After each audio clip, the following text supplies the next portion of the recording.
مجید میں اللہ تبارک و تعالی نے ارشاد فرمایا، جب اہل مکہ نبی پاک صلی اللہ علیہ وسلم سے یہ کہا کرتے تھے کہ آپ تو معاذ اللہ گھڑ کے آیات لاتے ہیں، تو رب کریم نے فرمایا کہ اے محبوب آپ ان سے فرما دیں کہ اگر انہیں اس میں کوئی شک ہو جو ہم نے اپنے بندہ خاص پہ نازل کیا ہے، تو ان کا یہ خیال ہے کہ گھڑ کے لاتے ہیں، تو یہ بھی تو عربی ہے نا، فصاحت و بلاغت یہ بھی جانتے ہیں، تو آپ ان سے کہیں کہ ایک سورت قرآن مجید کی طرح کی ایک سورت لا کے دکھاؤ۔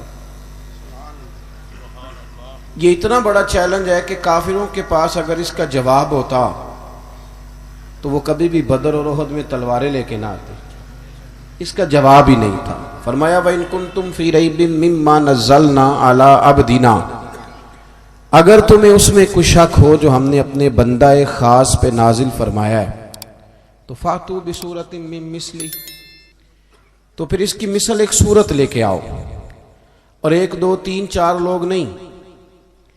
فرمایا وَادْعُوا شُهَدَاءَكُم مِّن دُونِ اللَّهِ، اللہ اور اللہ والوں کو چھوڑ کر، توجہ ہے میری بات پر، اللہ اور اللہ والوں کو چھوڑ کر جتنے تمہارے حمایتی ہیں وہ سارے جمع کر لو، سارے جمع ہو جاؤ اور قرآن مجید کے مقابلے کی ایک سورت لے کے آؤ، ایک سورت۔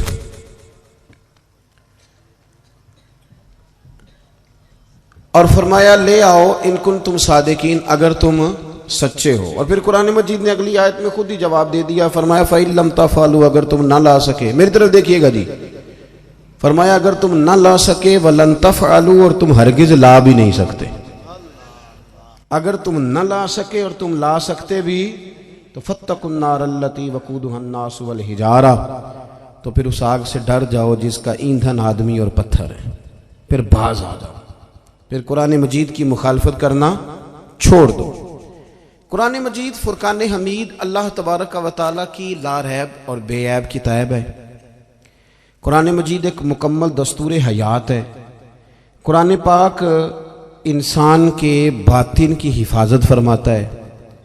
قرآن پاک انسان کو استقامت کا درس دیتا ہے۔ یہ ہماری درسی کتابیں ہیں نا، توجہ ہے نا میری بات پر، اللہ آپ کو جزائے خیر دے۔ میں چھیتی ٹور جانا جے میرے ال تکو، بڑی مہربانی، آپ اس طرح دائیں بائیں دیکھیں گے تو میں تو تیار بیٹھا ہوں، بڑی جلدی چلا جاؤں گا۔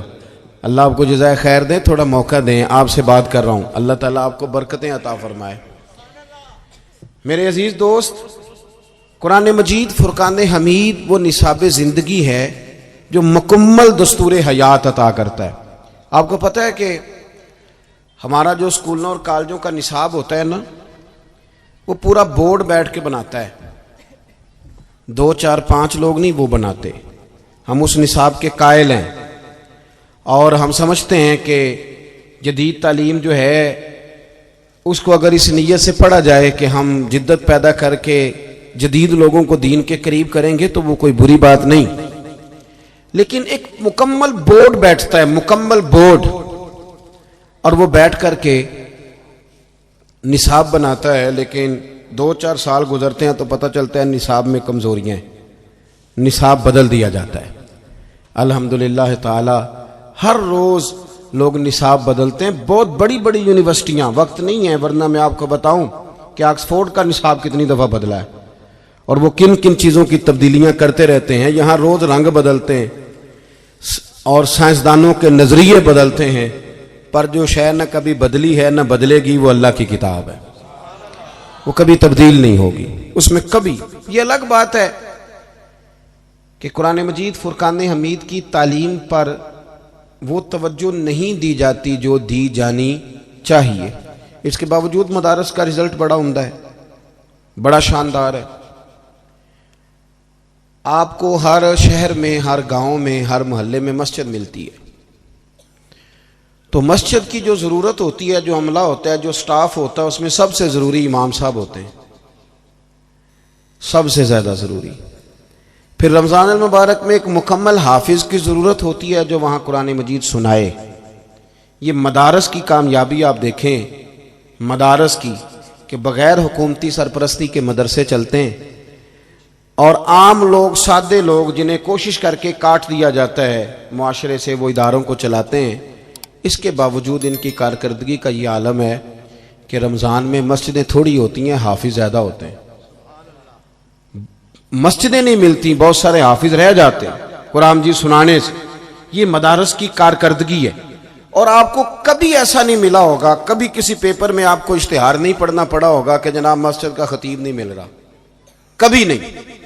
نہ کبھی آپ کو یہ پڑھنے کو ملے گا کہ تنخواہیں کم تھی تو مولویوں نے ہڑتال کر دی ہے، وہ بڑھیں گی تو پھر وہ آگے بڑھیں گے، کبھی بھی ایسا نہیں ہوا۔ کیوں؟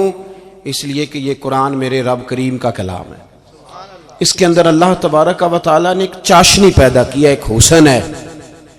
جو قرآن مجید پڑھنے والے اور پڑھانے والے لوگ ہیں نا، وہ بڑا مزہ لیتے ہیں اس کام کا، انہیں بڑا سکون دیتا ہے، بڑا اطمینان دیتا ہے۔ جو بات آج آپ سے کرنی ہے، جس چیز کی طرف آپ کی توجہ دلانی ہے، وہ یہ ہے کہ الحمدللہ حافظ بھی قرآن پاک کے ہیں، قاری بھی ہیں، عالم بھی ہیں، قرآن مجید کے مفاہیم بیان کرنے والے الحمدللہ لوگ ہر دور میں پائے جاتے رہے۔ اب ضرورت یہ ہے کہ کچھ لوگ ایسے ملیں جو قرآن پاک سے پیار کریں، جو قرآن مجید سے محبت کریں، جن کا شوق ہو۔ حضرت عمر فاروق رضی اللہ تعالیٰ عنہ نے حضرت ابو موسیٰ اشعری کو بلا کے کہا، وَذَكِّرْنَا رَبَّنَا يَا أَبَا موسیٰ، کہ ابو موسیٰ مجھے میرے رب کی یاد تو دلا۔ تو ابو موسیٰ اشعری فرمانے لگے، حضور کیا مطلب؟ فرمانے لگے مجھے مختلف جگہوں سے قرآن مجید تو پڑھ کے سناؤ۔ تو حضرت ابو موسیٰ اشعری کہتے ہیں میں پڑھتا گیا اور عمر سنتے گئے، میں پڑھتا گیا اور عمر سنتے گئے۔ تو آپ فرماتے ہیں کہ خبر اس وقت ہوئی، آنکھ تب کھلی جب مسجد نبوی میں فجر کی اذان کا وقت ہو گیا۔ اس کو نا آپ عقل سے دور نہ سمجھیں، اس بات کو میں نہیں چاہتا کہ آپ خالی سبحان اللہ کہیں اور میں داد لے کے رخصت ہو جاؤں۔ اس کو آپ حضرت عبداللہ ابن مبارک کے بارے میں نا داتا گنج بخش علی اجمیری نے کشف المحجوب میں لکھا ہے، یہ ہمارے بہت سارے حضرات کو بڑی پریشانی ہوتی ہے، ابھی سے کہنے لگ گئے ہیں کہ روزے بڑی گرمی کے آ رہے ہیں۔ تو میں کہتا ہوں ہاں تو لینے دو یار، ہاں تو لینے دو، اور بڑی دقت ہوگی، کہیں گے تراویح بڑی مشکل کام ہے، کھڑا ہی نہیں ہوا جاتا۔ حالانکہ ایسی بات نہیں ہے، جو آدمی 1-1.25 گھنٹہ تراویح کے لیے کھڑا نہیں نہ ہو سکتا، اسی بندے کو ہم نے 2.5 گھنٹے پاسپورٹ کے دفتر کھڑے دیکھا ہے، اسی شخص کو دیکھا ہے کہ وہ امیگریشن کرانے کے لیے گھنٹوں لائنوں میں لگے ہوئے ہیں، کوئی دقت نہیں ہوتی، کوئی تکلیف نہیں ہوتی، سیدھے سٹینڈ کھڑے رہتے۔ حضرت عبداللہ ابن مبارک رحمۃ اللہ تعالیٰ علیہ فرمانے لگے، داتا صاحب نے اس کو لکھا ہے، حضرت عبداللہ ابن عمر وہ خوبصورت شخصیت ہیں جن کا صوفیاء میں بھی اونچا مقام ہے اور محدثین میں بھی اونچا مقام ہے، اونچے درجے کے آدمی ہیں۔ فرماتے ہیں کہ میں ایک عورت پر عاشق ہو گیا تھا، رات کو میں اس سے ملنے جایا کرتا تھا، سردیوں کی لمبی رات تھی، تو میں نے چونکہ میں خاندانی طور پر ایک صالح گھرانے سے تعلق رکھتا تھا، تو میں نے اس کے محلے میں جا کے امام صاحب کے پیچھے نماز پڑھی، تو امام صاحب نے نا تھوڑی رکعت لمبی کر دی، تو میرے دل میں خیال آیا کہ مولوی صاحب تو فارغ ہیں، تو ہمیں تو اور بھی کام ہوتے ہیں، پتہ ہے نا، پٹے پہ بھی بیٹھنا ہے، سیاسی تبصرے بھی کرنے ہیں، اور بھی کئی مصیبتیں کٹھی کی ہوئی ہیں، تازی فوٹو بھی چڑھانی ہے، اور بھی کئی رٹے۔ تو مولانا نے لمبا پڑھ دیا، کہتے مجھے غصہ آیا۔ خیر نماز مکمل ہوئی، میں اس خاتون کے گھر کی طرف گیا، سردی بڑی تھی، لمبی رات تھی، ٹھٹھرتا رہا، ساری رات نہیں چھت پہ آئی، لیکن مجھے غصہ نہیں آیا۔ میرے دل میں خیال آتا تھا کہ مجبور ہوگی، تکلیف میں ہوگی، محبوب پہ غصہ نہیں آیا کرتا، یہ پکی بات ہے۔ جہاں محبت نہ ہو وہاں چہرے پر سخت قسم کی انسان کو پریشانیاں نظر آتی، پیار نہیں نہ ہوتا۔ کسی کے بچے کو لوگ بڑا مار لیتے ہیں اور اپنے بچے کو 2 تھپڑ مار کے خود رونا شروع کر دیتے ہیں، کیونکہ یہاں محبت ہوتی ہے نا۔ فرماتے ہیں وہ ساری رات نہ آئی، مجھے کوئی غصہ نہ آیا۔ سحری کے وقت وہ چھت پہ آئی اور آ کے کہنے لگی کہ گھر میں مہمان ہیں، آج میں نہیں آ سکوں گی، پھر بھی مجھے کوئی غصہ نہ آیا۔ میں جب وہاں سے لوٹ رہا تھا تو فجر کی اذان ہو رہی تھی۔ فرماتے ہیں کوئی اور نہیں، میرا اپنا ضمیر بولا کہ عبداللہ اگر ایک عورت کے لیے تو ساری رات کھڑا رہتا ہے، نہ تھکاوٹ ہوتی ہے، نہ تکلیف ہوتی ہے، نہ پیاس لگتی ہے، نہ غصہ آتا ہے، اگر اس کام کے لیے ساری رات کھڑا رہا جا سکتا ہے تو رب کے قرآن مجید کے لیے بھی کھڑا رہا جا سکتا ہے۔ شرط صرف اتنی ہے کہ میں ذہن بناؤں کہ مجھے قرآن مجید سے پیار ہو گیا، مجھے قرآن پاک سے محبت ہو گئی. امام راضی نے حدیث لکھی ہے, نبی پاک صلی اللہ علیہ وسلم کے ایک صحابی حضور کی بارگاہ میں بیٹھے تھے, تو حضرت اسرائیل علیہ السلام حاضر خدمت ہو گئے. عرض کی یا رسول اللہ صلی اللہ علیہ وسلم, ہم آپ کے نا اس غلام کی روح قبض کرنے والے ہیں تھوڑی دیر تک. تو سرکار نے فرمایا تیرا بلاوا آ گیا میاں, کوئی پریشانی نہیں اس صحابی کو. کہ ہمارے ہاں بہت سارے لوگ نفسیاتی مریض ہو جاتے ہیں, قبر کے دروازے بند ہیں, کھڑکیاں بند ہیں, ہوا نہیں جاتی, بالکل نہیں جاتی. اس کے لیے جس نے قبر کو کبھی یاد ہی نہیں کیا, جو سارا دن بندہ ہی راضی کرتا رہا, کسی کا ولیمہ, کسی کا جنازہ, کسی کو فاتحہ, فقط اللہ کے لیے نہیں بندوں کے لیے سارا دن یہی کام کرتا رہا, تو قبر میں اندھیرا تو نظر آئے گا. لیکن جس نے دنیا سے چھپ چھپا کے رات مصلے پہ بھی عبادت کی اور مٹھی میں بند کر کے کسی غریب کو نذرانہ دیا, تو آپ یقین کریں کہ اس کو تو پھر ماں پردیس سے آنے والے پتر کا اتنا زیادہ استقبال نہیں کرتی جتنا بندہ مومن کا رب کی رحمتیں قبر میں استقبال کرتے. اور حضور نے فرمایا, سنیں جی, حضور نے فرمایا قبر المؤمن روضۃ من ریاض الجنہ, کھڈا تو کسی اور کے لیے ہے, فرمایا مومن کی قبر جنت کے باغوں میں سے باغ ہوتی ہے. مومن کی قبر جنت کے باغوں میں سے. میری بات کی سمجھ آ رہی ہے آپ حضرات کو؟ تو قرآن مجید کے ساتھ جب دلچسپی ہوتی ہے, جب ذوق ہوتا ہے, امام راضی نے لکھا ہے کہ نبی پاک صلی اللہ تعالی علیہ وآلہ وسلم نے اپنے صحابی سے فرمایا بھائی تھوڑی دیر کے بعد تیری روح قبض ہو جائے گی. ان کو کوئی پریشانی نہیں, بڑے مطمئن رہے, بڑے مطمئن. مٹی دیں تے مٹی رہنا ہی, ایویں کا دی بلے بلے, اج مٹی دے اتے بندے آتے کل مٹی دے تھلے. وہ مطمئن ہیں, وہ تیار بیٹھے تھے, بالکل تیار. ہلکی سی بات عرض کی یا رسول اللہ صلی اللہ علیہ وسلم وقت آ گیا ہے, بس آپ مجھے وہ کام بتائیں جو میں کرتا ہوا دنیا سے جاؤں تو رب کریم میرے لیے جنت کا فیصلہ فرما دے. یہ آپ بتا دیں. نہ دوڑ کے گھر گئے, نہ کوئی وصیت لکھنے گئے, وہیں بیٹھے. حضور حکم کر دیں کیا کروں؟ تو نبی پاک صلی اللہ تعالی علیہ وسلم نے فرمایا جا قرآن کے صفحے اٹھا کے لا, تو بیٹھ کے پڑھ اور میں تجھے پڑھاتا ہوں. فرمایا قرآن مجید سیکھتا سکھاتا دنیا سے جا, رب بغیر حساب کتاب جنت عطا فرمائے گا. آپ یقین کریں نوجوان زندگی بتا لیتے ہیں اپنی, لیکن مسلمان ہوتے ہیں نا, اندر ایمان تو ہوتا ہے, تو پھر جب آنکھ کھلتی ہے تو کہتے ہیں دل کرتا ہے قرآن پاک پڑھنے کو, طبیعت چاہتی ہے قرآن پاک پڑھنے کو. اگر انہیں وقت پہ سکھا دیا جائے, ان کی توجہ کرا دی جائے, ان کا پیار ڈالا جائے.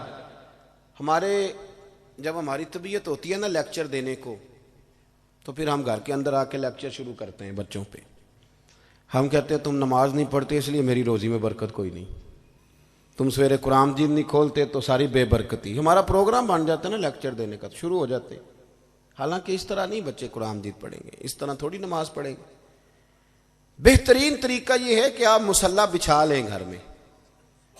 نبی پاک علیہ السلام نے فرمایا کچھ نفل گھر میں بھی پڑھا کرو, اپنے گھر کو قبرستان نہ بنا لینا. یہ مشکات میں موجود ہے. سرکار کے گھر کا دروازہ مسجد میں کھلتا تھا, لیکن حضرت عائشہ صدیقہ فرماتی ہیں پھر بھی تہجد کی نماز اللہ کے رسول صلی اللہ علیہ وسلم اپنے گھر کے اندر ادا فرماتے تھے اور ساری رات کھڑے رہتے تھے. حضرت علی المرتضیٰ نے بھلا کلمہ کیسے پڑھا؟ حضرت علی المرتضیٰ فرماتے ہیں مجھے کوئی سرکار نے تبلیغ نہیں فرمائی, کوئی اسپیشل بات نہیں ہوئی. میں تو گھر آیا تھا تو حضور صلی اللہ علیہ وسلم اور سیدہ خدیجہ نماز پڑھ رہے تھے, تو مجھے نماز کا طریقہ بڑا بھلا لگا, بڑا خوبصورت لگا. تو میں نے پوچھ لیا حضور یہ کون سا طریقہ ہے؟ تو سرکار فرمانے لگے یہ اس رب کی عبادت کرنے کا طریقہ ہے جس کا میں رسول بن کے آیا ہوں. تو آپ فرماتے ہیں میں نے کہا میں نے بھی سیکھنا ہے.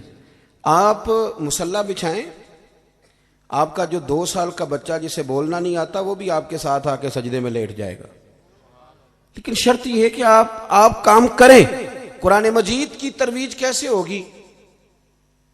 سویرے جب اماں قرآن شریف کھولتی ہے نا تو 2 سال کی بیٹی بھی سکارف لے کے آ جاتی, وہ بھی سپارے پہ انگلیاں رکھ لیتی, اور اس کا بھی دل کرتا ہے اب میں نے بھی قرآن پاک پڑھنا ہے, اب میرے اندر بھی ذوق ہونا چاہیے. آپ یقین کریں یہ قرآن پاک اتنا حسن دیتا ہے، اتنا وقار دیتا ہے. میرے نبی پاک علیہ الصلوۃ والسلام نے فرمایا، یہ مسلم کے لفظ ہیں اور جو اہل تصوف ہیں وہ اس حدیث پر وجد کرتے ہیں. امام شورانی فرمایا کرتے تھے جب پڑھتا ہوں تو وجد ہوتا ہے. حضور نے فرمایا حافظ قرآن کو، حافظ قرآن کو، قرآن مجید پڑھنے والے کو اللہ قیامت کے دن اپنے سامنے کھڑا کرے گا. یعنی خدا خود میر مجلس بود، اللہ سامنے کھڑا کرے گا اور رب فرمائے گا کہ تم اب قرآن مجید پڑھ. فرمایا وہ جتنی آیتیں پڑھتا جائے گا رب اتنے ہی اس کے درجے بلند کرتا جائے گا. وہ جتنی آیتیں پڑھے. میرے عزیزو، میں مدرسے کے طالب علموں سے اکثر کہتا رہتا ہوں کہ آپ لوگوں کا بھی ایک بہت بڑا مسئلہ ہے کہ آپ بھی دیکھتے ہیں کہ وہ کالج کے بچے ادھر چلے گئے تو یونیورسٹی کے بچے ادھر چلے گئے. یاد رکھنا آپ کا بڑا اعزاز ہے.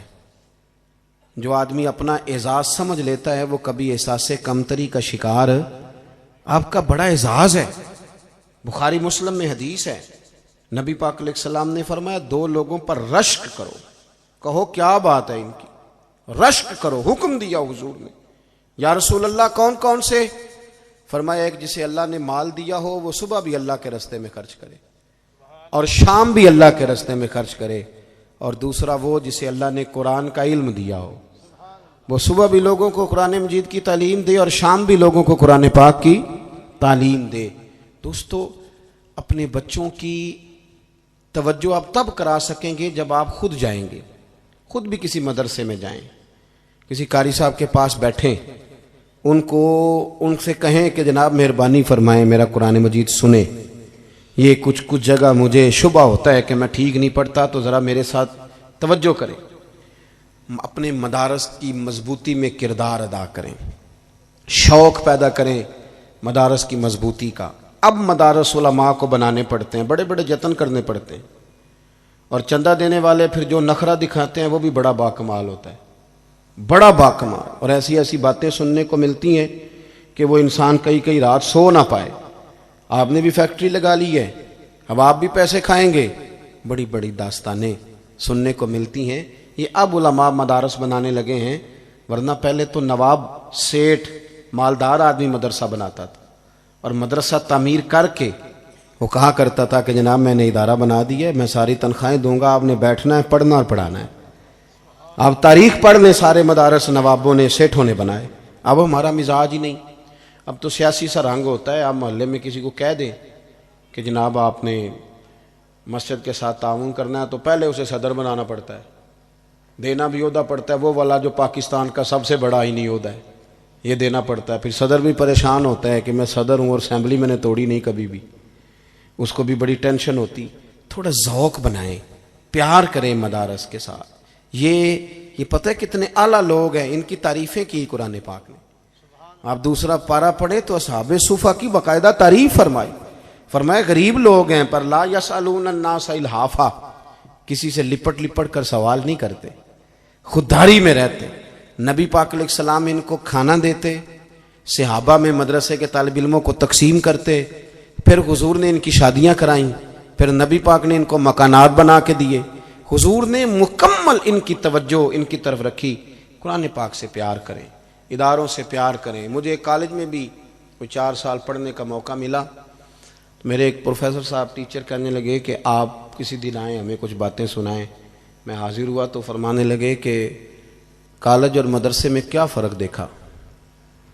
میں نے انہیں کہا کہ دونوں ہی اچھے ہیں ماشاءاللہ، پر ہمارا جو مدرسے کا طالب علم ہے نا وہ بھی ہمارے جوتے اٹھا لیتا ہے، وہ بھی استاد جی کی موٹر سائیکل کو ٹاکی پھیر دیتا ہے، وہ ابھی بھی پشت کر کے نہیں چلتا، استاد جی کہتا ہے. لیکن کالج کے بچے تو پوچھتے ہیں کہ اسلامی تعالیٰ آیا ہے، انگریزی والے دا پیریڈ ہوئے گا. ان لفظوں سے پوچھتے ہیں، ان لفظوں سے پوچھتے ہیں، اور ان کے ذہن میں بات ہوتی ہے کہ کوئی مفت پڑھاتا ہے 5000 روپیہ فیس نہیں لیتا. تو یہ سٹیٹس ہے. مدارس میں بڑی چیزیں ہیں جو ٹھیک ہونے والی ہیں.